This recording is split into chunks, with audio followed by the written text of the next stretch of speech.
First question, glucose is converted to glycogen in the dash. Answer is liver.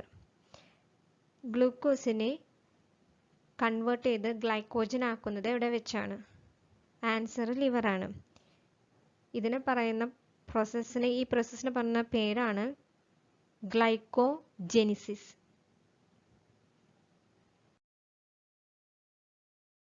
Second question, which disaccharide present in milk? Answer is lactose. ഏത് disaccharide ആണ് മിൽക്കിൽ present ആയിട്ടിരിക്കുന്നത്? Answer lactose. ഈ lactose ഉണ്ടാക്കിയിരിക്കുന്നത് ഗാലക്ടോസും glucose sub യൂണിറ്റും ചേർത്തിട്ടാണ്. മിൽക്കിൽ 2 മുതൽ 8% ഇടയിലും ഈ ലാക്ടോസ് ആയിരിക്കും പ്രസന്റ് ആയിട്ടുള്ളത്. The enzyme in saliva for carbohydrate digestion is alpha amylase.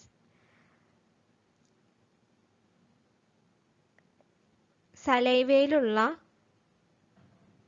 കാർബോഹൈഡ്രേറ്റിനെ digest ചെയ്യാൻ കപ്പാസിറ്റിയുള്ള എൻസൈമിൻ്റെ പേരെന്താണ്? ആൻസർ ആൽഫ അമൈലേസ് ആണ്. ആൽഫ അമൈലേസ് ഉണ്ടാക്കിയിരിക്കുന്നത് ഗ്ലൈക്കജനും സ്റ്റാർച്ചും ഉപയോഗിച്ചിട്ടാണ് ആൽഫ അമൈലേസ് ഉണ്ടാക്കിയിരിക്കുന്നത്. Fourth question, where is gluconeogenesis takes place? Answer is liver.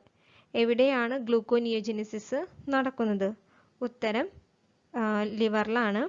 ഇതൊരു മെറ്റബോളിക് പാത്വേ ആണ്. ഇതുവഴി ഗ്ലൂക്കോസിനെ ജനറേറ്റ് ചെയ്യുകയാണ് മെയിനായിട്ട് ചെയ്യുന്നത്. Fifth question, high iodine value of lipid indicates. Answer is unsaturation.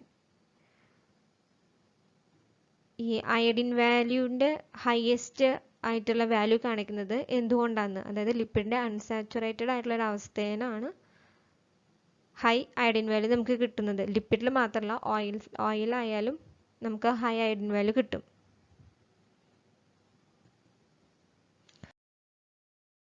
Sixth question, niacin exists in coenzyme form as dash. Answer is NAD. Niacin ഏത് കോഎൻസൈമിൻ്റെ ഫോമിലാണ് exist ചെയ്യുന്നത്? Answer NAD ആണ്. നിയാസിൻ എന്ന് പറഞ്ഞു കഴിഞ്ഞാൽ വൈറ്റമിൻ B3 ആണ്. NADയുടെ full form nicotinamide adenine dinucleotide. ഏഴാമത്തെ question, sulphur containing amino acids. Answer is methionine, cysteine, homocysteine, taurine. Sulphur present ആയിട്ടുള്ള അമിനോ ആസിഡ്സ് ഏതൊക്കെയാണ്? ആൻസർ ആണ് മെത്തിയോണിൻ, സിസ്റ്റീൻ, ഹോമോസിസ്റ്റീൻ, ടൗറിൻ എന്നുള്ളത്. മെയിനായിട്ട് നമുക്കിത് കിട്ടുന്നത് മീറ്റ്, പൗൾട്രി, ഫിഷ് ഇതിൽ നിന്നൊക്കെയാണ് നമുക്ക് ഈ എൻസൈംസ് സൾഫർ കണ്ടെയ്നിങ് ആയിട്ടുള്ള എൻസൈംസ് കിട്ടുന്നത്. Eighth question, fatty acids are degraded by the process is. Answer is beta oxidation. Fatty ആസിഡിനെ ഡിഗ്രേഡ് ചെയ്യുന്ന പ്രോസസ്സിനെ പറയുന്ന പേരെന്താണ്? ഉത്തരം ബീറ്റ ഓക്സിഡേഷൻ ആണ്. ബീറ്റ ഓക്സിഡേഷൻ എന്ന് പറയുന്ന ഒരു കാറ്റബോളിക് പ്രോസസ്സാണ്. മെയിനായിട്ട് ഫാറ്റി ആസിഡിനെ ബ്രോക്ക് ഡൗൺ ആണ് നടക്കുന്നത്. എന്നിട്ട് ബ്രോക്ക് ഡൗൺ ചെയ്തിട്ട് അസറ്റൈൽ കോഎൻസൈം പ്രൊഡ്യൂസ് ചെയ്യും. ഈ ഫാറ്റി ആസിഡ് ബ്രേക്ക് ഡൗൺ നടക്കുന്നത് പ്രോകാരിയോട്സിലെ സിസ്റ്റോളിലും യൂകാരിയോട്സിലെ മൈറ്റോകോൺട്രിയയിലുമാണ് ബീറ്റ ഓക്സിഡേഷൻ മെയിനായിട്ട് നടക്കുന്നത്. The number of polypeptide chain in a protein can be identified by the process. Answer is Danceyl chloride. ഒരു പ്രോട്ടീനിലെ എത്ര പോളിപെപ്റ്റൈഡ് ചെയിൻസ് പ്രസന്റ് ആയിരിക്കും എന്ന് കണ്ടുപിടിക്കുന്ന പ്രൊസീജിയറിന് പറയുന്ന പേരാണ് റിയാക്ഷൻ പറഞ്ഞ പേരാണ് ഡാൻസൈൽ ക്ലോറൈഡ് വെച്ചിട്ടുള്ള reaction.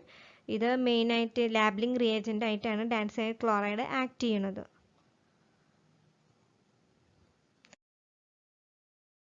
Pepsin is an example of class of enzyme.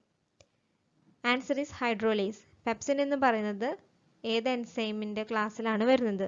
Answer ഹൈഡ്രോലേസ് ആണ്. ഹൈഡ്രോലേസിൻ്റെ മെയിൻ ഫംഗ്ഷൻ എന്താണെന്ന് വെച്ചാൽ ലൈറ്റിക് എൻസൈം ആണ് ഹൈഡ്രോലേസ്.